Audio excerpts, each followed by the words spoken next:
Khadim Diop dëkk Kër Massar ba voilà sympathisant de Pastef. ba laaj nga ma question bu am solo ci duma topp riirandoo évaluation 6 mois yi duma topp riirandoo boobu mais damay xoolee ni bañ fi toogee ba léegi ak système 1960 bi fi nekkoon lan mooy différence bi actuellement seen différence mooy bëñ buy metti sax bu nekkoon ci sa biir bëñ génn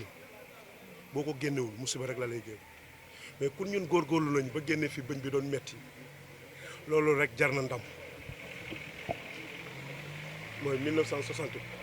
écarté nañ ko tegee ko nee léegi même bu metti woon sax dañoo waroon a gëm li ñu fi déjjati bu ñu xaar neex de te neex boobu du ci 6 mois yoo lañ koy xaar yow kon ni ko Elma Ndiaye waxee barki démb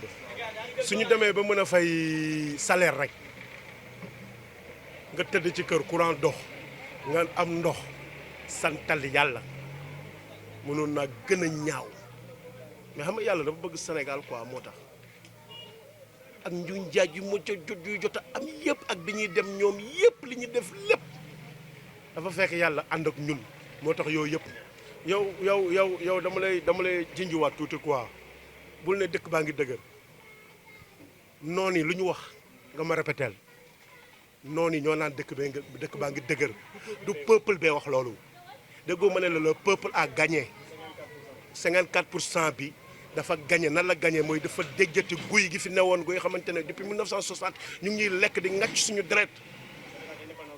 tey dañoo am indépendance te gis nga borom gémmiñ buy nàcc boo ko tàllalee micro di wax jàmm